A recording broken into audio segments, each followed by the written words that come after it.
Right, next continuation of the budget, and this is the okay. So reforms, urban sector reforms reforms అనుకున్నాం కదా, 6 reforms. So 6 reforms అంటే ఒక taxation లో, power sector లో కానీ, urban development లో కానీ, మైనింగ్ కానీ, ఫినాన్షియల్ సెక్టార్ కానీ, అండ్ నెక్స్ట్ వచ్చేసి రెగ్యులేటరీ రిఫార్మ్స్. ఇవన్నీ కూడా 6 రిఫార్మ్స్ తీసుకొస్తామని చెప్పేసి మనకు బడ్జెట్ లో ప్రపోజ్ చేయడం అనేది జరిగింది. సో దీన్ని మనం ఏమని గుర్తుపెట్టుకోమని చెప్పాను నేను, పుట్ ఎంఆర్ఎఫ్ టైర్ అని చెప్పా లేదా. So MRF tyre, put MRF tyre అని చెప్పాము. మనం power sector, urban, taxation, mining, regulatory and financial reforms. So దాని కోడ్ ఏంటిది, పుట్ ఎంఆర్ఎఫ్ టైర్ అనేది. సో మన కోడ్. సో ఈ రిఫార్మ్స్ తీసుకొస్తామని చెప్పడం జరిగింది మనకి. ఓకే, సో దీంట్లో మనకి ఇంపార్టెంట్ ఏమేమి ఉన్నాయో వాటి గురించి ఒక లుక్ ఇద్దాం మనం. సో ఇంపార్టెంట్ రిఫార్మ్స్ ఏమేమి ఉన్నాయో 1 by 1 చూద్దాం మనం. ఫస్ట్ వచ్చేసి మనకి urban sector reforms. Urban sector అంటే ఏంటిది, మనకి పట్టణాలలో ఏమేమి ఉంటాయో వాటికి సంబంధించి రిఫార్మ్స్ ఏమో తీసుకొస్తామని చెప్తున్నాడు. సో పట్టణాలలో ఏంటిది, గవర్నెన్స్ ప్రొవైడ్ చేయడము, మున్సిపల్ సర్వీసెస్ ప్రొవైడ్ చేయడం, అర్బన్ ల్యాండ్ అండ్ ప్లానింగ్ కానీ. సో ఇట్లాంటివన్నీ కూడా రిఫార్మ్స్ తీసుకొస్తారంట. గవర్నెన్స్ కానీ, మున్సిపల్ సర్వీసెస్ కానీ, అర్బన్ ల్యాండ్, అర్బన్ ప్లానింగ్ ఇలాంటివి ఉంటాయి కదా, ఇలాంటివి అన్నింటి కోసం తీసుకొస్తారు. దీనికోసం మనకి అర్బన్ ఛాలెంజ్ ఫండ్ అనేది ఒకదాన్ని ఎస్టాబ్లిష్మెంట్ చేశారు. ఏంటిది, అర్బన్ ఛాలెంజ్ ఫండ్. సో ఈ అర్బన్ ఛాలెంజ్ ఫండ్ అనేది అర్బన్ ఛాలెంజ్ ఫండ్ అనేది దాదాపు 1 లక్ష కోట్లతోటి మనకి ఎస్టాబ్లిష్మెంట్ చేయడం అనేది జరిగింది. సో మీరు గుర్తుపెట్టుకోవాలి ఇది. So will be setup one urban challenge fund of that 1 lakh crore rupees తోటి. ఎంత, 1 lakh crore రూపీస్ తోటి ఇది సెటప్ చేయడం అనేది జరిగింది. అయితే ఈ 1 lakh crore రూపీస్ ఎన్ని రోజులలో ఇస్తారన్నది మన క్లారిటీ ఇవ్వలేదు. బట్ ఈ ఒక్క సంవత్సరానికి బడ్జెట్ లో ఈ 2025 and 26 ఉంది కదా, దీనికి మాత్రము ఇక్కడ చూడండి 10,000 కోట్లు అనేది అలొకేట్ చేయడం అనేది జరిగింది ఈ ఒక్క సంవత్సరానికి. దీనికి అర్బన్ ఛాలెంజ్ ఫండ్ కింద, సో అర్బన్ ఛాలెంజ్ కింద సో దీనికి 10,000 కోట్లు అలొకేట్ చేయడం అనేది జరిగింది. Over the for the period of the 1 year. ఈ 1 year పీరియడ్ కి 10,000 కోట్లు అలొకేట్ చేశారు. ఓవరాల్ గా అర్బన్ ఛాలెంజ్ ఫండ్ ఎంత, 1 lakh crore. Maybe mostly so ఇప్పుడు 10,000 కోట్లు అంటే మేబీ 5 సంవత్సరాలు అయితే జనరల్ గా ఉంటుంది. మరి అది ఎన్ని సంవత్సరాలు అనేది గవర్నమెంట్ క్లారిటీ ఇవ్వలేదు.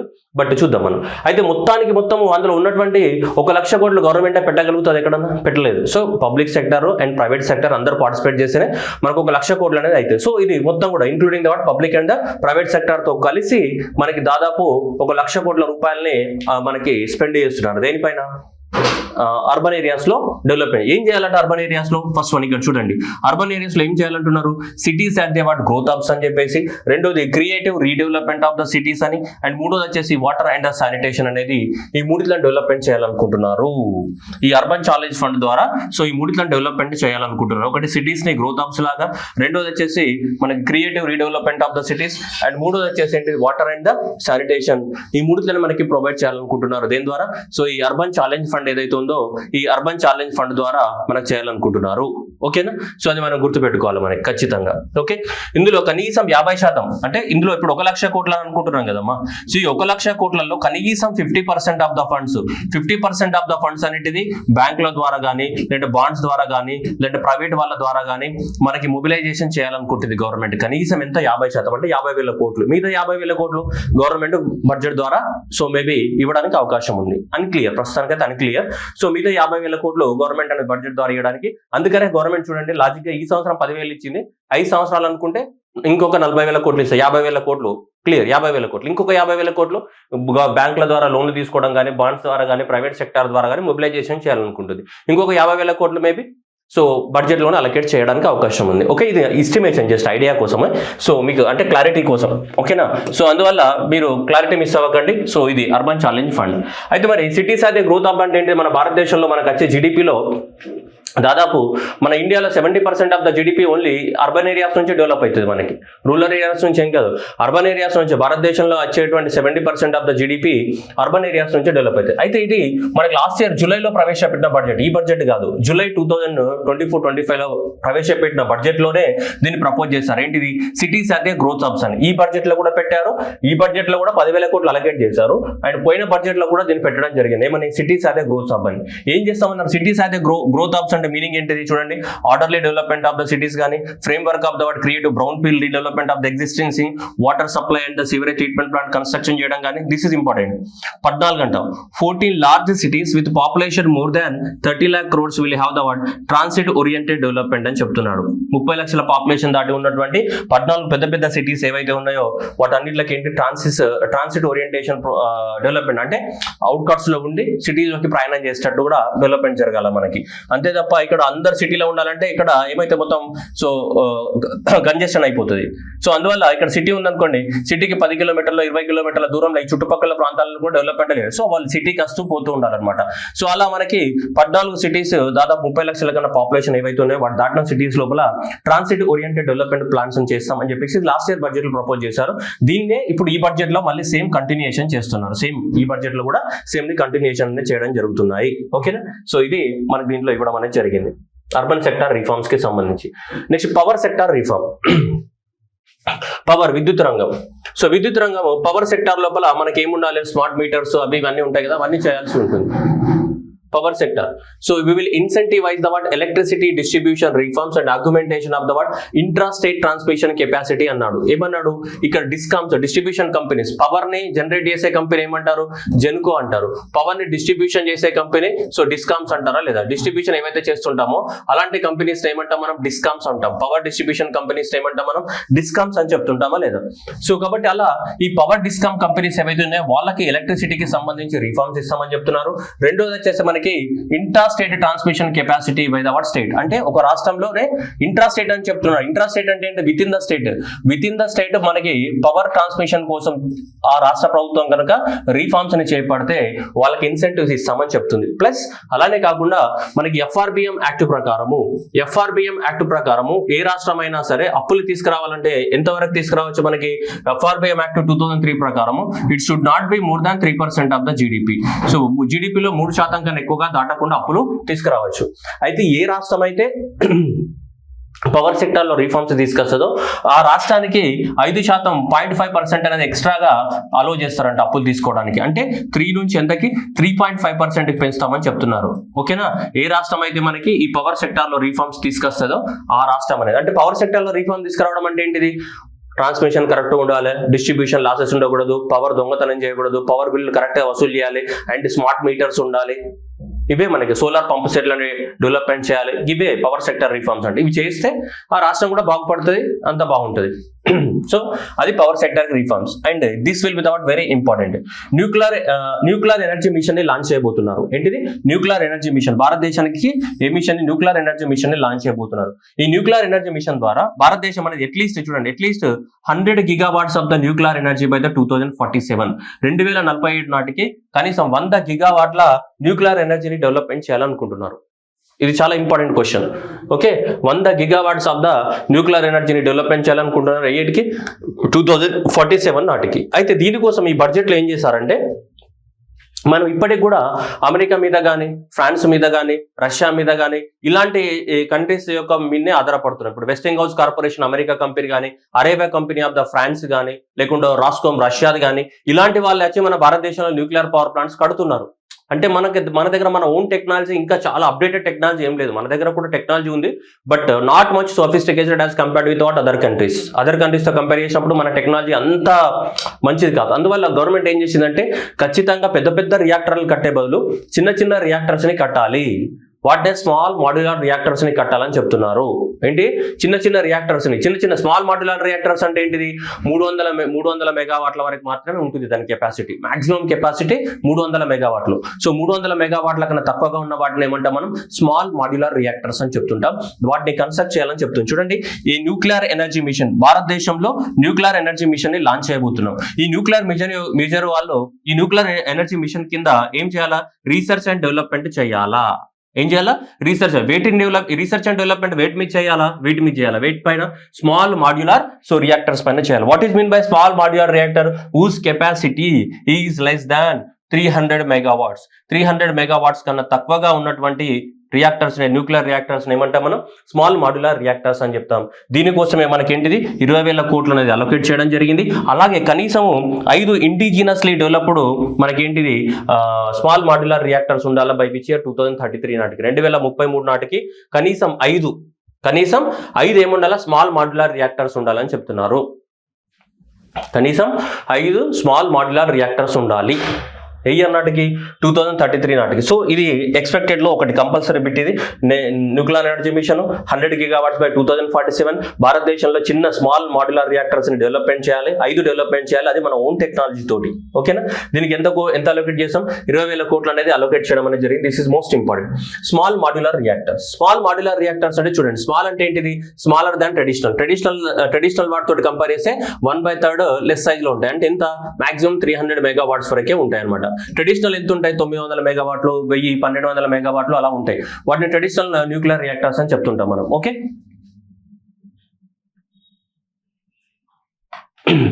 నెక్స్ట్ మాడ్యులార్ అంటే ఏంటిది, మాడ్యులార్ అంటే సింపుల్ ఇస్ నథింగ్ బట్, ఇప్పుడు ఒక కారు ఉందనుకోండి, కారు యొక్క స్పేర్ పార్ట్స్ ఎక్కడెక్కడో తయారైపోయి ఒక ప్రాంతంలోకి తీసుకొచ్చి అసెంబుల్ చేస్తాం. సేమ్ ఇక్కడ కూడా అంతే, మాడ్యులార్ ఇస్ నథింగ్ బట్ చిన్న పార్ట్స్ అన్ని వేరే ప్లేస్లలో తయారు చేసి డైరెక్ట్ తీసుకొచ్చి అసెంబుల్ చేస్తాం అనమాట. Very easy. కానీ నువ్వు ట్రెడిషనల్ న్యూక్లియర్ పవర్ ప్లాంట్ కట్టాలంటే ఏమైతుంది, ఒక ప్లేస్ సెలెక్ట్ చేసి ఒక అక్కడనే కన్స్ట్రక్షన్ స్టార్ట్ చేసి పెద్ద తటా కార్ఖానా ఉంటుంది. దీనికి అట్లా కాదు, సింపుల్ చిన్న పార్ట్స్ అక్కడక్కడ తయారు చేసి అన్ని తీసుకొచ్చి ఒక ప్లేస్ అసెంబుల్ చేసి పడేస్తాం, కథ కార్ లాగా.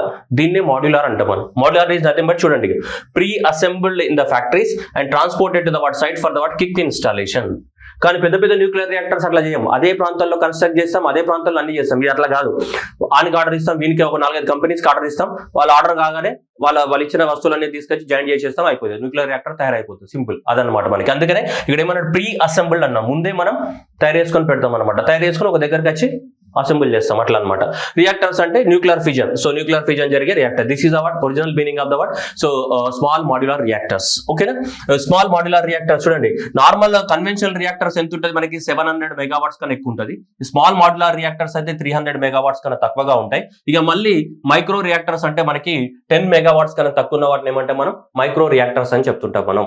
ఓకేనా, next advantages of the word small modular reactors. ఈ స్మాల్ మాడ్యులర్ రియాక్టర్స్ ఏవైతే ఉన్నాయో వీటికి ఉన్న advantage, can be integrated in the word existing grids. చాలా ఈజీగా ఇంటిగ్రేట్ చేయొచ్చు. ఆల్రెడీ ఉన్న పవర్ సిస్టమ్ ఏదైతే ఉందో పవర్ సిస్టమ్కి ఆల్రెడీ చేయొచ్చు. ఇక్కడ ఇది చాలా ఇంపార్టెంట్, ఫ్యూల్ ఎఫిషియన్సీ. ఇప్పుడు పెద్ద న్యూక్లియర్ రియాక్టర్స్ ఉన్నాయనుకో, వాటి లోపల యురేనియం ని సప్లై చేయాలి. యురేనియం ని సప్లై చేయాలంటే ప్రతి 1 సంవత్సరం 2 సంవత్సరాలకు ఒకసారి యురేనియం ని సప్లై చేస్తాం. ఇది చిన్నవి కదా, 300 MW కన్నా తక్కువ ఉన్నాయి కదా, కాబట్టి ఊకే పదే వాటికి రీఫ్యూల్ చేయాల్సిన అవసరం లేదు.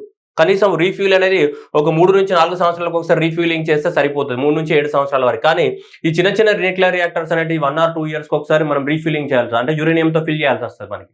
దీనికి అంత అవసరం రాదు. అండ్ గ్రిడ్ స్టెబిలిటీ ఉంటుంది. అండ్ క్లైమేట్ చేంజ్ వాళ్ళు తగ్గించవచ్చు, ఎందుకంటే మనకి కార్బన్ డైఆక్సైడ్ న్యూక్లియర్ ఎనర్జీ నుంచి ఏం కార్బన్ డైఆక్సైడ్ ఎమిషన్ జరగదు కదా. సో క్లైమేట్ చేంజ్ ని మిటిగేట్ చేయొచ్చు. అండ్ వీటి పెద్ద న్యూక్లియర్ రియాక్టర్స్ తోటి కంపేర్ చేస్తే ఇవి కొంచెం సేఫే. ఓకేనా, so environment friendly. So land use కూడా చాలా తక్కువ, చిన్నవి కాబట్టి ఎక్కువ ల్యాండ్ కూడా అవసరం లేదు మనకి. ఎక్కడంటే అక్కడ ఏం చేయొచ్చు, చిన్న వాటిని ఎక్కడంటే అక్కడ కట్టుకోవడానికి అవకాశం ఏర్పడుతుంది. ఎన్విరాన్మెంట్ ఫ్రెండ్లీ కూడా. 30 to 60% less water. General nuclear power ప్లాంట్స్కి ఏం కావాలి, వాటర్ కావాలి. కానీ ఇది మనకి చాలా తక్కువ వాటర్ తోటే మనకి, సో ఇది డెవలప్మెంట్ జరుగుతుంది మనకి. చాలా తక్కువ వాటర్ తోటే మనకి ఏంటిది, సో జరగడానికి అవకాశం ఉంది, అంటే పనిచేయడానికి అవకాశం ఉంది. సో ఇవన్నీ కూడా అడ్వాంటేజెస్ అనమాట, జస్ట్ మీకు ఐడియా కోసం మనకి. సో ఓకేనా, సో కన్సర్న్ ఏంటిది, high upfront cost, need for the what mass production, high electricity prices and security risk అనేది ఉంది మళ్ళీ. ఓకేనా, సో ఈ రకరకాల ప్రతిదానికి ఉంటాయి. Nuclear waste 30% of the more radioactive waste as compared to the convent. ఇది మేజర్. వేస్ట్ మెటీరియల్ ఎక్కువ జనరేట్ అవుతుంది. కన్వెన్షనల్ న్యూక్లియర్ రియాక్టర్స్ తోటి కంపేర్ చేస్తే 30% ఎక్కువగా జనరేట్ అవుతుంది. ఇది డిసడ్వాంటేజ్, మేజర్ డిసడ్వాంటేజెస్ అనమాట దీనికి ఉన్నటువంటి.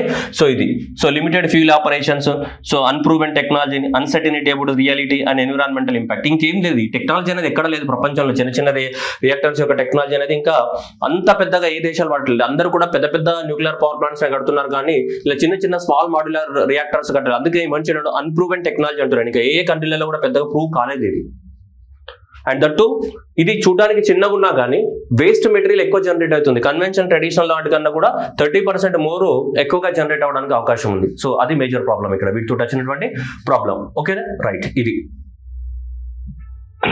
Next mining reforms. సో ఈ మైనింగ్ సెక్టర్ లో రీఫార్మ్ తీసుకురావడానికి కోసము మనకి ఇన్క్లూడింగ్ దోస్ మన కొత్తగా ఏమంటారు, ఒక కమిటీని అపాయింట్ చేసి సో దానికి ఏదో చేస్తారంట. ఏం చేస్తారనేది మనకి క్లారిటీ లేదు. సో మైనింగ్ సెక్టర్లో ఏం రీఫార్మ్స్ తీసుకొస్తారనేది అయితే సో ఏం లేదు. దానికోసం సపరేట్ ఒక కమిటీని అపాయింట్ చేసి వాళ్ళు ఏం చెప్తే ఆ రీఫార్మ్స్ని తీసుకురావడానికి చర్యలు చేపడతారు. సో ఇంతే తప్ప బడ్జెట్లో దీని గురించి ఏం మెన్షన్ చేయలేదు.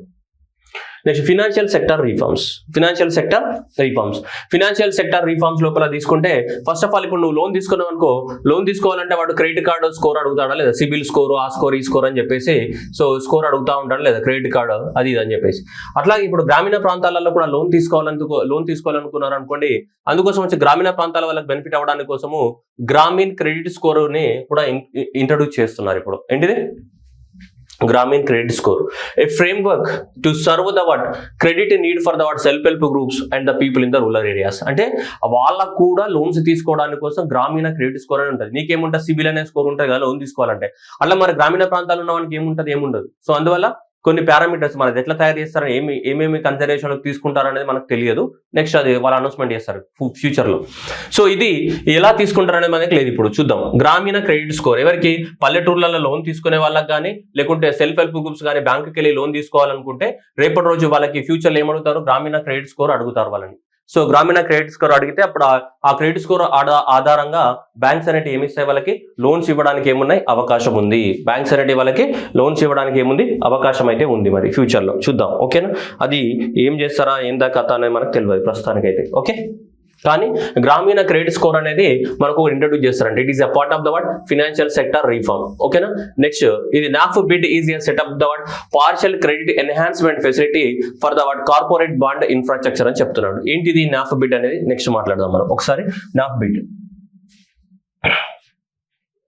ఇది so national bank for the financing of the infrastructure and the development అని చెప్తున్నాడు. NAFBID అంటే ఇది సో 2021 సంవత్సరంలో మనకి ఎస్టాబ్లిష్మెంట్ చేయడం జరిగింది. This comes under RBI supervisor కింద పనిచేస్తుంది. ఇది RBI దీనికి రెగ్యులేటర్ అనమాట, సూపర్వైజరీ. సో దీనికి so supervisory under the RBI. So RBI కిందనే RBI సూపర్వైజర్ లో పనిచేస్తుంది. ఇది NAFBID అనేది. సో నేషనల్ బ్యాంక్ ఫర్, ఒకసారి చూడండి title, national bank for the financing of the infrastructure and development. పేరులోనే ఉంది ఇక్కడ. ఇన్ఫ్రాస్ట్రక్చర్ కోసం ఇది ఏం చేస్తే లోన్స్ ఇస్తారు అనమాట. It is a development of the financial institution in India founded in 2021. So ఇది మనకి సపరేట్ గా ఏంటిదంటే ఇన్ఫ్రాస్ట్రక్చర్ ని డెవలప్మెంట్ చేయడానికి కోసమే మనకి లోన్స్ ఇస్తుంటారు అనమాట. ఇది all India financial institution. Suppose ఇప్పుడు నేషనల్ హౌసింగ్ బ్యాంక్ కానీ, నెక్స్ట్ ఏంటి సిడ్బీ కానీ, ఇవన్నీ ఉన్నాయి కదా. నేషనల్ హౌసింగ్ బ్యాంక్ కానీ, సిడ్బీ కానీ, నాబార్డ్ కానీ, ఇవన్నీ ఉన్నాయా లేవా? ఇవి నాబార్డ్ దేనికి ఇస్తుంది, అగ్రికల్చర్ కి. సిడ్బీ స్మాల్ ఇండస్ట్రీస్ కి ఇస్తుంది. నేషనల్ హౌసింగ్ బ్యాంక్ హౌసింగ్ కి ఇస్తుంది. అట్లనే ఇది ఒక బ్యాంక్ అన్నమాట, ఆల్ ఇండియా ఇన్స్టిట్యూషన్. దేనికి ఇస్తుంది, ఇన్ఫ్రాస్ట్రక్చర్ కోసం లోన్స్ ఇస్తుంది అనమాట. ఇది పర్టికులర్లీ ఇది కూడా ఒక all India institution which will lend the loans for the development of the infrastructure in the country. So that is the national bank for the financing infrastructure development. Year లో 2021లో దీన్ని establishment చేస్తాం. దీన్ని ఇంకా strengthening చేస్తాము. Plus corporate bonds ని కూడా, అంటే infrastructure లో, సో ఇన్ఫ్రాస్ట్రక్చర్ లోపల ఎక్కువ మొత్తంలో మనీని మొబిలైజ్ చేయడానికి కోసం, ఇన్ఫ్రాస్ట్రక్చర్ సెక్టార్ లో ఎక్కువ మొత్తంలో మనీని మొబిలైజ్ చేయడానికి కోసము ఇంకా ఎక్కువ మొత్తంలో కార్పొరేట్ సెక్టార్ మేము ఎంకరేజ్ చేస్తామని చెప్తున్నారు వీళ్ళు. ఇప్పుడు ఈ బడ్జెట్ లో చెప్పారు. సో కార్పొరేట్ సెక్టార్ ఏదైతే ఉందో, ఈ కార్పొరేట్ కంపెనీస్ పెద్దవి. So what is mean by corporate companies? The companies which are registered under the companies act 2013. So companies act 2013 కింద రిజిస్టర్ అయిన కంపెనీస్ నే మనం కార్పొరేట్ కంపెనీస్ అంటాం. ఆ కంపెనీస్ ఇంకా ఎంకరేజ్ చేస్తామని చెప్పేసి మనకు బడ్జెట్ లో చెప్పడం అనేది జరిగింది. సీఆర్ ఏమంటున్నాడు, NAFBID is set up the partial credit enhancement facility for the corporate bond infrastructure. ఒక కొత్త మెథడ్ ని తీసుకురాబోతున్నారు. ఆ మెథడ్ పేరు ఇదన్నమాట. ఇది పార్షియల్ క్రెడిట్ ఎన్హాన్స్మెంట్ ఫెసిలిటీ. ఎవరి కోసం ఇది? కార్పొరేట్ కంపెనీస్ ద్వారా మనం ఇన్ఫ్రాస్ట్రక్చర్ కోసం మనీని మొబిలైజేషన్ చేయాలి. సో దానికోసమే సపరేట్ ఒక మెకానిజం ని తీసుకొస్తున్నారు. దాని పేరే పార్షియల్ క్రెడిట్ ఎన్హాన్స్మెంట్ ఫెసిలిటీ అనేది తీసుకొస్తున్నారు. ఎవరు తీసుకొస్తున్నారు? NAFBID అనే ఆర్గనైజేషన్ తీసుకొస్తుంది. దేనికోసం? ఇన్ఫ్రాస్ట్రక్చర్ కోసం. ఎలా ఉంటుంది ఆ మెకానిజం అంటే మనకు క్లారిటీ లేదు ఇప్పటి వరకు. ఏముంటుందనే తర్వాత చెప్తారు వాళ్ళు. ఓకేనా. Next revamped central KYC registry to be rolled out in the 2000 KYC norms, know your customer అనే నామ్స్ ఉన్నాయి కదా, కొత్త నామ్స్ ని తీసుకొస్తారంట 2025 ఇప్పుడు కొత్తది.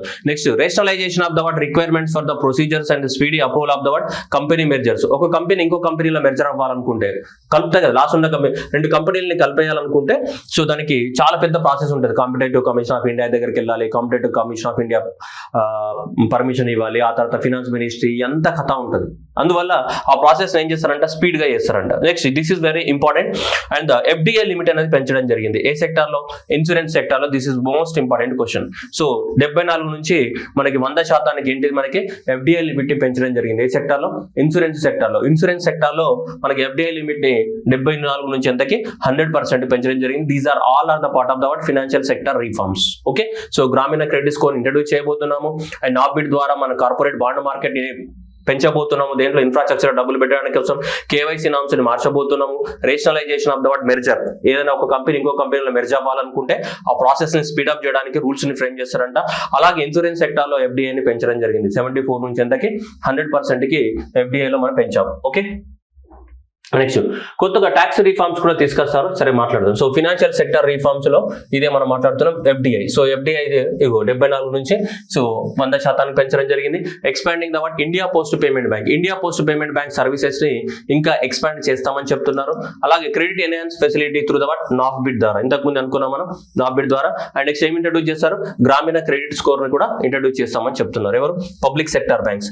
Public sector banks will develop the Grameen credit score framework to serve the credit needs of the self-help groups and the rural members. Okay, next pension sector లో కూడా రిఫార్మ్స్ తీసుకొస్తారంట. A forum for the regulatory coordination and development of the pension products will be set up. సో ఇప్పుడు మనకు pensions అన్నిటిని కూడా ఎవరు control చేస్తారు భారతదేశంలో? Pension fund regulatory development authority of the India ఏదైతే ఉందో PFRDA, వీళ్ళే కదా మనకి. సో వీళ్ళు చేస్తూ ఉంటారు మనకి. సో వాళ్ళు దానికోసం ఒక కోఆర్డినేషన్ కమిటీని సెటప్ చేస్తారంట. పెన్షన్స్ ఏవైతే ఉన్నాయో వాటిని ఈజీగా ఏం చేయడానికి, మనకి డిస్పర్స్ చేయడానికి కోసం. ఓకే, కేవైసీ సింప్లిఫికేషన్, కొత్త కేవైసీ తీసుకొస్తామని చెప్తున్నారు. నెక్స్ట్ మెర్జర్ ఆఫ్ ద కంపెనీని స్పీడప్ చేస్తామని చెప్తున్నారు. నెక్స్ట్ బైలాటరల్ ఇన్వెస్ట్మెంట్ ట్రీటీస్, వేరే కంట్రీస్ తోటి బైలాటరల్ ఇన్వెస్ట్మెంట్ ట్రీటీస్ అంటే ఏంటిది? ఒక కంట్రీ అనేది ఇంకో కంట్రీలో ఇన్వెస్ట్మెంట్ పెడితే దాన్ని బైలాటరల్ ఇన్వెస్ట్మెంట్. ఇప్పుడు సపోజ్ ఇండియా బంగ్లాదేశ్ కానీ, ఇండియా USA కానీ, ఇండియా జపాన్ కానీ, 2 కంట్రీస్ కలిసి రాసుకుంటాయి. మనం వాళ్ళ కంట్రీ ఇన్వెస్ట్మెంట్ పెడితే వాళ్ళు మన కన్సెషన్స్ ఇస్తారు, వాళ్ళు మన దేశంలో ఇన్వెస్ట్మెంట్ పెడితే మనము కన్సెషన్స్ ఇస్తాం. అలాంటి ట్రీటీస్ ఏమంటాం మనం? సో బైలాటరల్ ట్రీటీస్ అంటాం. దీనికి సంబంధించి కొత్త మెకానిజం ని తీసుకొస్తామని చెప్తున్నారు. అంతకుమించి ఏం లేదు ఇక్కడ. Okay, next regulatory reforms. Regulatory reforms కూడా నథింగ్ ఈజ్ దేర్. ఏం చేయాలో అనేది ఇప్పుడు చెప్పారంట. ఒక కమిటీని అపాయింట్ చేస్తారంట. సో ఆ కమిటీని అపాయింట్ చేసి ఆ కమిటీ ఏ రిఫార్మ్స్ అని చెప్పటమంటే ఆ రిఫార్మ్స్ తీసుకొస్తారంట. సో రెగ్యులేటరీ రిఫార్మ్స్ చేయాలనుకుంటున్నారు, కానీ ఏమేం చేయాలనుకుంటున్నారు అనేది మనకు తెలియదు. ఒక కమిటీని అపాయింట్ చేస్తారంట. ఆ కమిటీని అపాయింట్ చేసి ఆ కమిటీ ఏం చెప్తే అలాంటి కొత్త రెగ్యులేటరీ రిఫార్మ్స్ అని తీసుకొస్తామని చెప్తున్నారు.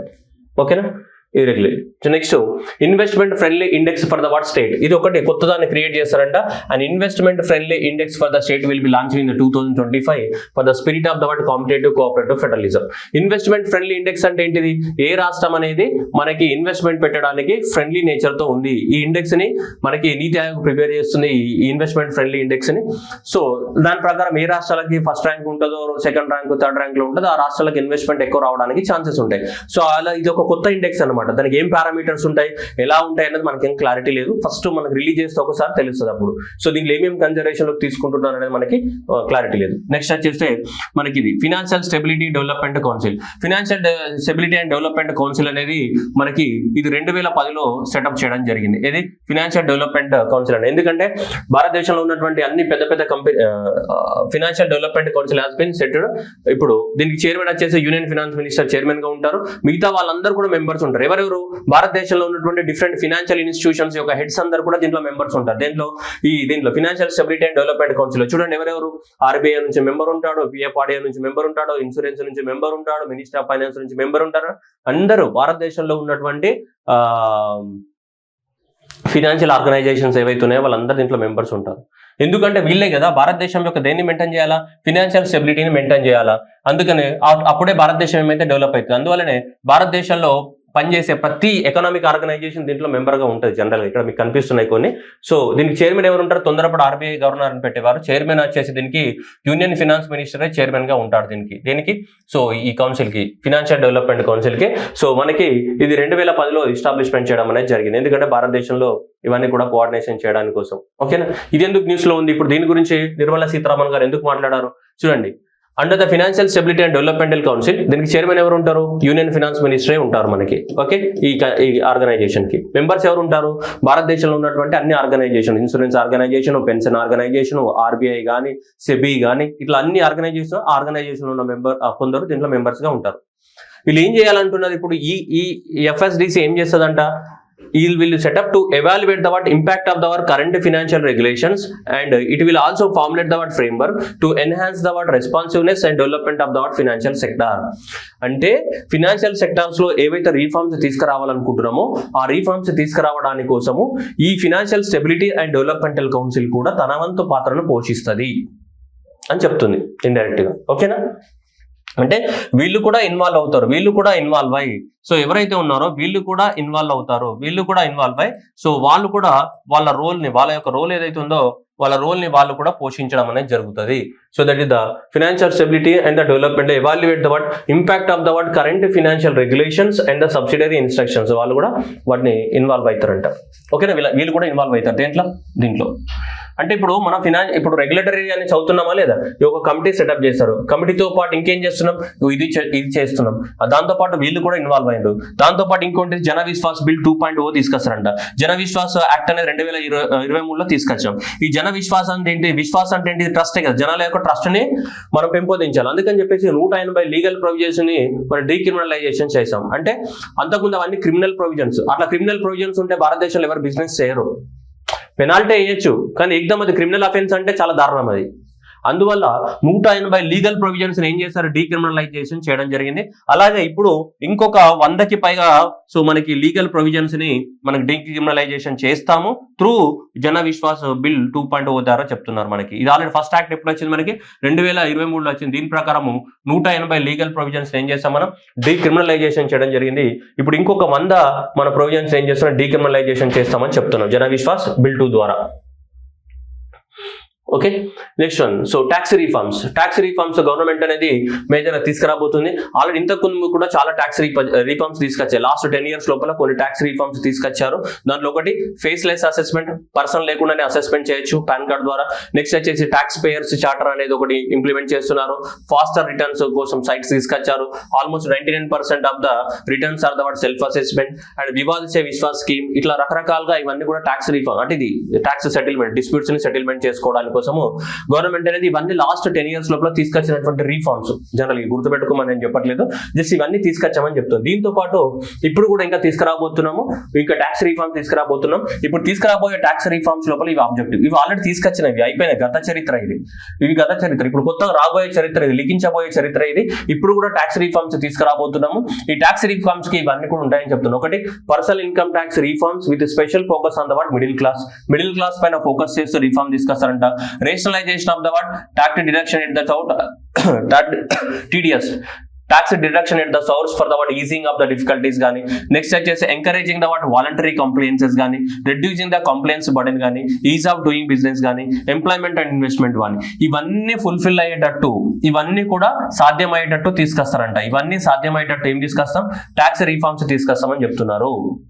ఇవన్నీ ఉంటాయి. అంటే వాళ్ళు గవర్నమెంట్ ఆఫ్ ఇండియా తీసుకొచ్చే ట్యాక్స్ రీఫార్మ్స్ ఏవైతే ఉంటాయో ఈ ట్యాక్స్ రీఫార్మ్స్ లో ఇవన్నీ ఉంటాయంట. పర్సనల్ ఇన్కమ్ ట్యాక్స్ రీఫార్మ్స్ కానీ, రేషనలైజేషన్ కానీ, ఎంకరేజింగ్ ఇది కానీ, రెడ్యూసింగ్ ద కంప్లైంట్స్ కానీ, ఈజ్ ఆఫ్ డూయింగ్ కానీ, ఇవన్నీ కూడా ఉంటాయని చెప్తుంది గవర్నమెంట్ అనేది. ఇవన్నీ తీసుకొస్తాం. మరి ఇవన్నీ ఎలా తీసుకొస్తారు అంటే ఇప్పుడు చూద్దాం మనం. Okay, first one tax. First of all income tax, personal income tax. ఇదంతా కూడా ఏంటి మనకి? Personal income tax. ఈ పర్సనల్ ఇన్కమ్ ట్యాక్స్ ఏదైతే ఉందో సో ఈ పర్సనల్ ఇన్కమ్ ట్యాక్స్ కొత్త స్లాబ్స్ 0 నుంచి 4 lakhs వరకే ఎలాంటి ట్యాక్స్ కట్టాల్సిన అవసరం లేదు. 4 నుంచి 8 లక్షల ఇన్కమ్ ఉంటే నీకు 4 నుంచి 8 lakhs ఇన్కమ్ ఉంటే ఎంత కట్టాలి? 5% ఆఫ్ ద ట్యాక్స్ కట్టాలి. ఇక్కడ ఉంటే 10%, 8 to 12 lakhs ఉంటే 10%, అండ్ 12 to 16 lakhs ఉంటే ఎంత? 15%, అండ్ 16 to 20 lakhs ఉంటే ఎంత? 20%, అండ్ 20 to 24 lakhs ఉంటే ఎంత? 25%, అండ్ అబౌవ్ 24 lakhs ఉంటే మనకి 30% ఆఫ్ ద సో ఈ ట్యాక్స్ కట్టాల్సి ఉంటుంది. ఇవి స్లాబ్స్ అన్నమాట. So whatever these are there, so ఇవన్నీ కూడా స్లాబ్స్, ఇన్కమ్ ట్యాక్స్ స్లాబ్స్ అన్నమాట ఇవి. Okay, so 8 to 12, 12 to 16, 16, 24 and above 24 lakhs. Okay, ఇలా ఉన్నాయి స్లాబ్స్ అనేవి. ఇప్పుడు దీంట్లో చూడండి ఎవరెంత ట్యాక్స్ కట్టాలా? నిర్మలా సీతారామన్ గారు ఏమన్నారు? 12 లక్షల వరకు ఇన్కమ్ ఉన్న వాళ్ళకి ట్యాక్స్ కట్టాల్సిన అవసరం లేదని చెప్పారు కదా. సో ఇలా చూడండి, ఇది గవర్నమెంట్ ఇచ్చింది, ఇది ప్రజెంట్ ఇలా ఉంది. కొత్తగా ప్రపోజ్ అయినటువంటి ట్యాక్స్, ఈ కొత్తగా రేట్ బెనిఫిట్ అండ్ రిబేట్ అంటే ఏంటి? మనం ట్యాక్స్ ఫైల్ చేసిన తర్వాత రిటర్న్ వచ్చేస్తుంది అనమాట. ఓకేనా, 12 లక్షల వరకు ఎట్లా వస్తుందని చెప్పేసి ఇలా ఇచ్చారు చూడండి. ఇప్పుడు 8 లక్షల ఇన్కమ్ ఉంది అనుకోండి, ప్రజెంట్ 30,000 ట్యాక్స్ కడుతున్నావు ప్రజెంట్ రూల్స్ ప్రకారం. ఇప్పుడు కొత్తగా ప్రపోజ్ చేసిన దాని ప్రకారం 20,000 ట్యాక్స్ కడతావు. ఓకేనా, నీకు ఎంత బెనిఫిట్ జరిగింది, 10,000 రూపాయలు సేవ్ అవుతున్నాయి. దాంతో పాటు నీకు సో రిబేట్ అనేది కూడా ఏమైతే మనకి 20,000 రూపాయల రిబేట్ వస్తుంది. టోటల్ బెనిఫిట్ ఎంత, 30,000 రూపాయలు. నువ్వు కట్టిన ట్యాక్స్ ఎంత, 0 అన్నమాట. కట్టిన ట్యాక్స్. రిబేట్ అంటే ఏంటిది, నువ్వు ట్యాక్స్ ఫైల్ చేసిన తర్వాత నువ్వు క్లెయిమ్ చేసుకోవచ్చు, హెల్త్ కోసమో లేకుంటే పిల్లల చదువు కోసమో లేదంటే రెంట్ కోసమో దేనికోసం డబ్బులు స్పెండ్ చేసి ఉంటావు కదా, డాక్యుమెంట్ సబ్మిట్ చేస్తే నీకు రిబేట్ వస్తుంది అనమాట. సో ఇలా ప్రతి దానికి ఇట్లా రిబేట్ అనేది ఇవ్వడం జరిగింది. ఇదంతా నేను గుర్తుపెట్టుకోమని చెప్పట్లేదు, మీ ఐడియా కోసం. మీకు డౌట్ వస్తుంటది కదా ఇన్కమ్ ట్యాక్స్ ఏంది, సో ఇది కాదు, మీకు కావాల్సిన ఏమైనా ఇది గుర్తుపెట్టుకోండి. ఇది కూడా ఎగ్జామ్లు ఎవరు అడగరు, బట్ జనరల్ ఐడియా కోసం. ఓకేనా, సో దీన్నే మనం ఈ విధంగా మాడిఫై చేసాం. ఇట్లా ఇది చార్టెడ్ అకౌంట్స్ ఇది వాడతారు అనమాట. ఓకేనా, అది నెక్స్ట్. అది మేజర్ గా ట్యాక్స్ రిఫార్మ్స్ లో ఫస్ట్ వన్ అది. ఇక సెకండ్ ట్యాక్స్ రిఫార్మ్స్ లో ఏమన్నాడు, this is the second tax reforms. ఏంటిది, rationalisation of the TDS and TCS for the difficulties అని చెప్తున్నాడు. ఓకేనా, చూడండి, tax deduction limit for the senior citizens is doubled from the 50,000 to the 1 lakh rupees. Tax deduction limit అంటే ఇప్పుడు మనం ఒక job చేస్తున్నాం అనుకోండి, ఒక జాబ్ చేసేటప్పుడు మనకు శాలరీ అనేది మనకు శాలరీ ఇచ్చే ముందే వాడు కట్ చేసుకుంటాడు. మనకు శాలరీ ఇచ్చే ముందే కట్ చేసుకుంటాడు. నేను ఇంతకుముందు ప్రీవియస్ ఇన్స్టిట్యూట్లో వర్క్ చేసినప్పుడు ఎవ్రీ మంత్ మాకు శాలరీ ఇచ్చేవాళ్ళు. శాలరీ ఇచ్చేటప్పుడు మాకు 10% ఆల్రెడీ ముందే టీడీఎస్ కట్ చేసుకునేవాళ్ళు every month. Corporate companies, corporate institutions ఎట్లుంటే పెద్ద పెద్ద అలానే ఉంటాయి. So every month. ఆ తర్వాత 1 year అయిన తర్వాత ఏం చేసేది, మళ్ళీ నేను ట్యాక్స్ ఫైల్ చేసుకుంటే అప్పుడు మళ్ళీ నాకు రిటర్న్ వచ్చేది. సో అలా మనకి జరుగుతాం. ఇప్పుడు ట్యాక్స్ డిడక్షన్ లిమిట్ అనేది 50,000 నుంచి ఎంతకు పెంచారు, 1 lakh వరకు పెంచడం జరిగింది. ఎవరికి, సీనియర్ సిటిజన్స్ కి ట్యాక్స్ డిడక్షన్ లిమిట్ అనేది 50,000 నుంచి 1 lakh వరకు. అలాగే annual limit for the 2.4 TDS rent పైన. సో మనకి రెంట్ పైన టీడీఎస్ అనేది ఒకప్పుడు 2,40,000 రూపాయల వరకు మాత్రమే మనం క్లెయిమ్ చేసుకోవడానికి అవకాశం ఉండేది. ఇప్పుడు 6 లక్షల రూపాయల వరకు మనం క్లెయిమ్ చేసుకోవడానికి అవకాశాన్ని కల్పించడం జరిగింది. మిడిల్ క్లాస్ కి బెనిఫిట్ అవ్వడానికి కోసం, ఎక్కువ మొత్తంలో మిడిల్ క్లాస్ కి బెనిఫిట్ అవ్వడం. ఇవి కొంచెం టెక్నికల్, మీకు అర్థం కాకపోయినా బై హార్ట్ చేసుకోండి, ఎందుకంటే వాటిని మనం డీప్ లోకి వెళ్తే మళ్ళీ ఇంకా చాలా టైం పడుతుంది. Next, encouraging the voluntary complaints. అంటే ఎవరైనా సరే సో ఏమంటాం మనం, ట్యాక్సులు కట్టాలి, ట్యాక్స్ ని ఫైల్ చేసుకోవాలని అనుకుంటే ఒకప్పుడు 2 years ఉండే, 2 years నుంచి ఇప్పుడైతే 4 years పెంచడం జరిగింది. That is extension of the time limit to file the updated returns from the current limit of the 2 years to the 4 years. ఒకవేళ మనం ట్యాక్స్ రిటర్న్స్ ఫైల్ చేసి వాటిలో ఏమైనా తప్పులు దొరికినా కానీ వాటిని మనం రీమాడిఫై చేసుకోవడానికి అవకాశం ఉండేది. ఒక 2 years టైం పీరియడ్ ఉండేది మాడిఫై చేసుకోవడానికి. ఏవైతే ఐటీ రిటర్న్స్ ఫైల్ చేసామో వాటిని, సో అప్డేటెడ్ రిటర్న్స్ ని ఫైల్ చేసుకోవడానికి. ఇప్పుడు 2 years నుంచి ఎంతకి మనం 4 years కి పెంచడం జరిగింది అనమాట. Next, reducing the comprehensive burden. So చిన్న small charitable trusted institutions by increasing their period of registration from the 5 to 10 years. So ఇవి చిన్న చారిటబుల్ ట్రస్టెస్ ఏవైతే ఉన్నాయో వాళ్ళకి సంబంధించి వాళ్ళు ఏవైతే ట్యాక్సులు కట్టాలనుకుంటారు కదా, వాళ్ళు 5 నుంచి 5 ఒకప్పుడు ఆ కంపెనీ పెట్టిన 5 సంవత్సరాలైనా కంపెనీ కదా, చాలి ఏమంటాం, ఇది ట్రస్ట్. చిన్న ట్రస్ట్ ఉంటాయి కదా, ఈ చిన్న ట్రస్ట్ అంటే అవి స్టార్ట్ అయిన 5 సంవత్సరాలలో రిజిస్ట్రేషన్ జరగాలి. కానీ ఇప్పుడు దాన్ని పెంచడం జరిగింది, ఎంతకి 10 సంవత్సరాలకి పెంచడం జరిగింది రిజిస్ట్రేషన్ కి సంబంధించి. ఓకేనా, అదనమాట మనకి. సో ఇది మిగతా ఇది అవసరం లేదు మనకి, జస్ట్ ఇవి చాలా టెక్నికల్, బట్ మీరు వాళ్ళు చెప్పలేదంటారు కాబట్టి నేను చెప్తున్నా. Okay, next one. So tax certainty for the electronic manufacturing scheme అని ఒకటి తీసుకొస్తారంట. Tonnage tax for the inland vessels పైన వేస్తారంట. Incorporation of the 5 years for the startups. And సరే, వీటి గురించి నెక్స్ట్ మాట్లాడదాం. ఇక్కడ మాట్లాడితే మళ్ళీ చెప్పినట్టుండే నెక్స్ట్. ఓకే, ఇక్కడ చూడండి, rationalisation of the custom tariff structure, CTS for the industrial goods. Rationalisation of the custom tariff structures అని చెప్తుండ్రు. ఎవరైతే కస్టమ్ డిపార్ట్మెంట్, కస్టమ్స్ ఎప్పుడే పడుతుంది మనకి అంటే ఒక దేశం నుంచి మనం ఇంపోర్ట్ చేసుకున్నప్పుడే కదా కస్టమ్ డ్యూటీ పడుతుంది. సో ఈ కస్టమ్ తారీఫ్ పైన ఏం చేయాలి మనకి, సో ఏవైతే ఇండస్ట్రియల్ గూడ్స్ ని మనం వేరే దేశాల నుంచి ఇంపోర్ట్ చేసుకుంటున్నామో, సో ఆ ఇంపోర్ట్ చేసుకునే గూడ్స్ పైన మనకి ఏం పడుతుంది, ఇది కస్టమ్ తారీఫ్ అనేది ఉంటుంది. అవునా కదా, ఇంపోర్ట్ చేసుకునే గుడ్ పైన ఏముంటాయి మనకి, కస్టమ్ తారీఫ్స్ అని ఉంటాయి, కస్టమ్ ట్యాక్స్ లేదంటే కస్టమ్ తారీఫ్. సో దీన్ని రేషనలైజేషన్ చేస్తామని చెప్తున్నారు. అంటే so depends upon the goods, అన్నిట్లకి కాకుండా ఏ గూడ్స్ కి ఎంత వేయాలో అంతే ఇస్తామని చెప్తున్నారు. దానికోసం గవర్నమెంట్ అనేది ఏం చేస్తుంది నెక్స్ట్ ఫ్యూచర్ లో తెలుస్తుంది. మనకు ప్రస్తుతానికి మనకి ఏం చేస్తారని తెలియదు. That is the rationalisation of the custom tariff structure for the industrial goods.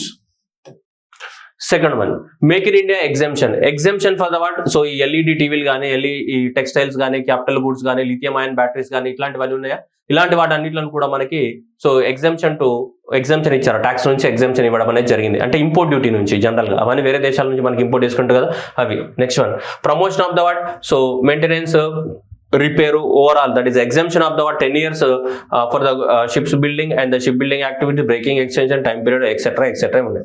మొత్తానికి షిప్ బిల్డింగ్ కి సంబంధించి 10 సంవత్సరాల వరకు మనకి ఎలాంటి ట్యాక్స్ లేదు. వాటికి వాళ్ళకి దానికి సంబంధించి ఏమైనా గూడ్స్ ఇంపోర్ట్ చేసుకున్నా ఏం చేసుకున్నా కానీ వాటికి ఎలాంటి ట్యాక్స్ ఉండదు. ఎందుకంటే షిప్ బిల్డింగ్ ఇండస్ట్రీస్ ని మనం ప్రమోట్ చేయాలనుకుంటున్నాం కాబట్టి అది డెవలప్ అవ్వాలంటే దానికి కావాల్సిన ఎక్విప్మెంట్లు కానీ అవి ఇవన్నీ కానీ మనం తీసుకురావాలి. అందువల్ల కూడా వాళ్ళకు కూడా ట్యాక్స్ ఎగ్జామ్షన్ ఇచ్చారు ఓవరాల్ గా షిప్ బిల్డింగ్ ఇండస్ట్రీస్ కి. ఇవన్నీ కూడా ఇప్పుడు ఎమర్జింగ్ టెక్నాలజీ కాబట్టి వీటిని కూడా ఇంపోర్ట్ చేసుకోవాలి కాబట్టి వీటికి కూడా ఇవ్వడం అనేది జరిగింది sector specific. Next export promotion, duty free imports from the handicrafts and the leather products. చూడండి ఈ duty free inputs for the what handicrafts తయారు చేసే వాటికి కానీ అండ్ లెదర్ ప్రొడక్ట్స్ తయారు చేసే కనుక ఏమైనా రా మెటీరియల్స్ కనుక ఇంపోర్ట్ చేసుకుంటే వీటిని తయారు చేసే రా మెటీరియల్స్ కనుక ఇంపోర్ట్ చేసుకుంటే వాటికి కూడా ఏమి ఇచ్చారు మనకి డ్యూటీ ఫ్రీ, ఎలాంటి ట్యాక్స్ లేదు. అందుకే డ్యూటీ ఫ్రీ ఏమన్నాడు ఇన్పుట్స్ అన్నాడు. What is inputs here? Inputs are nothing but raw materials. ఓకేనా. Next trade facilitation type. Trade facilitation rules ఎవరు ఇస్తారు? వరల్డ్ ట్రేడ్ ఆర్గనైజేషన్ WTO ఎవరైతే ఉన్నారో వాళ్ళ దగ్గర ఉంటాయి ట్రేడ్ ఫెసిలిటేషన్ రూల్స్. ఇలాంటి ట్రేడ్ ఫెసిలిటేషన్ రూల్స్ ఏవైతే ఉన్నాయో ఈ రూల్స్ కి ఫిక్స్డ్ టైం లైన్ ఇస్తాం. ఆ ఫిక్స్డ్ టైం లైన్ లోనే మనం ఏం చేయాలి? మనం వాలంటరీగా డిక్లేర్ చేయాలి. ఏ గూడ్స్ ఏ దేశానికి అమ్మినావు, ఎట్లా అమ్మినావు, ఎందుకు అమ్మినావు, ఎంత డబ్బులు వచ్చినాయి, ఎంత పోయినా, ఎంత ఉన్నాయి, ఏంది కథా కార్ఖానా, అవన్నీ కూడా ఒక ఫిక్స్డ్ టైం పీరియడ్ లోపల మనకి అవన్నీ డాక్యుమెంట్స్ అనేది సబ్మిట్ చేయాల్సి ఉంటుంది. లేదంటే ఇల్లీగల్ ట్రేడ్ జరుగుతాయి కదా. సరే ఇప్పుడు నేను చెప్పిన అన్ని కొన్ని సగం అర్థమై మీకు సగం అర్థం కాలేదు ఇక్కడ నుంచి. ఓకేనా. సో ఇక్కడ నుంచి ఏవైతే ఉన్నాయో ఇవన్నీ కొంచెం ఇదంతా కూడా ట్యాక్స్ ఇట్లనే ఉంటుంది. సో కాబట్టి మీరు ఎగ్జామ్ పర్పస్ లో చేసి చెప్పిన అట్లా చూసుకోండి, అంతకు మించి పెద్దగా అవసరం లేదు. ఓకేనా. అది నెక్స్ట్ అట్లాగే 36 life saving drugs medicines exempted from the list అంట. 6 medicines 5% duty list and 37 medicines and 13 new patient assistance programmes will exempted from the what list. ఓకేనా. సో ఈ లైఫ్ సేవింగ్ డ్రగ్స్ ని 36 డ్రగ్స్ ని మనకు ట్యాక్స్ నుంచి exemption చేశారు. 5 medicines ని just 5% కి తగ్గించడం జరిగింది. ఇంకా 37 మెడిసిన్స్ ని అండ్ న్యూ పేటెంట్స్ ని మనకి గవర్నమెంట్ అనేది యాడ్ చేయడం అనేది జరిగింది. దీంట్లో కూడా ఈ ట్యాక్స్ ఎగ్జామ్షన్ లిస్ట్ లోపల యాడ్ చేశారు అనమాట. ఓకే. సో ఇవి ఓవరాల్ గా గవర్నమెంట్ తీసుకొచ్చినటువంటి 6 రీఫార్మ్స్ అనమాట. 6 రీఫార్మ్స్ ఇవి. సో 6 రీఫార్మ్స్ ఇవే అనమాట. మన గవర్నమెంట్ ఏవైతే 6 రీఫార్మ్స్ తీసుకురావాలనుకుంటుందో సో ఈ 6 reforms taxation, power sector, urban development, mining and regulatory reforms ఇవన్నీ కూడా all 6 reforms as a part of the what so government యొక్క ఏంటిది ఏమంటాం మనం ఫ్యూయిల్ అనమాట. ఇవన్నీ కూడా ఫ్యూయిల్ రీఫార్మ్స్ ఏంటి ఫ్యూయిల్. సో ఇవారు. ఓకేనా. సో కొంచెం మీరు జాగ్రత్తగా చూడండి ఒకసారి ఇలా. ఇవి అర్బన్ సెక్టర్ రిఫార్మ్స్. ఏంటి అర్బన్ ఛాలెంజ్ ఫండ్, ఇవి అర్బన్ సెక్టర్ రిఫార్మ్స్ అనుకున్నాం మనం, రైట్. సో ఆ తర్వాత తీసుకుంటే ఇదే కదా, ఇది cities as a growth. Okay 1 lakh crores. Okay 10,000 కోట్లు గవర్నమెంట్. నెక్స్ట్ ఏమన్నా మనం ఏ సెక్టర్ రిఫార్మ్స్, ఇవి power sector reforms. Power sector reforms కింద బారోయింగ్ లిమిట్ పెంచుతామని చెప్పారు. ఇది నేషనల్ న్యూక్లియర్ ఎనర్జీ మిషన్ ని సెటప్ చేసాము 100 gigawatts. ఇది ఉన్నాయి దీని కింద. ఓకేనా. సో ఇవి ఉన్నాయి. నెక్స్ట్ వచ్చేస్తే మనకి ఇవి మైనింగ్ సెక్టర్ రిఫార్మ్స్ కి కమిటీని అపాయింట్ చేస్తాము ఏదో చెప్పారు వాళ్ళు. తర్వాత నెక్స్ట్ వచ్చేసి ఈ ఫినాన్షియల్ సెక్టర్ రిఫార్మ్స్. ఇవి గ్రామీణ క్రెడిట్ కార్డ్ స్కోర్ కానీ, నాబిడ్ కానీ, రివాంప్డ్ కేవైసీ కానీ, రేషనలైజేషన్ కానీ, ఎఫ్డిఐ లిమిట్ కానీ, ఇవన్నీ కూడా దేనికి సంబంధించి ఫినాన్షియల్ సెక్టర్ కి సంబంధించిన రిఫార్మ్స్. ఓకేనా. సో ఇవి ఓకే. ఇక రెగ్యులేటరీ రిఫార్మ్స్ కి ఏంటిది హై లెవెల్ కమిటీ అపాయింట్ చేస్తామని చెప్పినారు. అది ఎప్పుడు అపాయింట్ చేస్తారంటే మనకు క్లారిటీ లేదు. వాళ్ళు క్లారిటీ అపాయింట్ చేసినప్పుడు వస్తాయి మనకి. ఓకేనా. సో దీనికి రెగ్యులేటరీ రిఫార్మ్స్ లోనే ఇవన్నీ కూడా ఇన్సూరెన్స్ కానీ, ఎక్స్పాండింగ్ ఇండియా పోస్ట్ పేమెంట్ కానీ, నాఫ్ బిడ్ కానీ, ఇవన్నీ financial sector reforms. Regulatory reforms లోపల ఇవన్నీ కూడా KYC సింప్లికేషన్, measure of the company, bilateral investment. Okay. So ఇవన్నీ కూడా మనకి సో ఏం చేస్తాయని మనకి తెలియదు ప్రస్తుతానికి. ఓకేనా. అది గుర్తుపెట్టుకోవాలా మనకి. క్లారిటీ ఉంది కదా. So right. ఇది మనకి ఓవరాల్ గా ఏంటి tax, personal income tax, rationalisation ఇవి ఇలా ఉన్నాయి మనకి. ఓకేనా. ఇండైరెక్ట్ ట్యాక్స్ ప్రపోజల్స్ ఇవన్నీ. సో ఇవి ఓవరాల్ గా మనకి ఏంటి reforms. So whatever these reforms are they. So ఇవన్నీ కూడా ఓవరాల్ గా ఏంటి మనకి రీఫార్మ్స్ అనమాట. గవర్నమెంట్ తీసుకొచ్చినటువంటి 6 రీఫార్మ్స్ ఈ బడ్జెట్ లో ప్రపోజ్ చేసింది. కొంచెం అర్థం కానట్టుంటే బట్ ఇది too much of the technical details. కొన్ని అంటే ఎగ్జామినేషన్ నేను చెప్పినంత కూడా అడగకపోవచ్చు, బట్ మనమే కొంచెం ఎక్సీడ్ అయిపోయి చెప్పాం. సో ఎంతవరకు చెప్పామో అంతవరకు దాన్ని అండర్స్టాండ్ చేసుకోవడానికి ట్రై చేయండి. ఏమైనా అర్థం కాని పాయింట్ చిన్న టెక్నికల్ పాయింట్ ఉంటుంది, దాన్ని యాజ్ గా బయాడ్ చేసుకోవడానికి ట్రై చేయండి. ఓకే.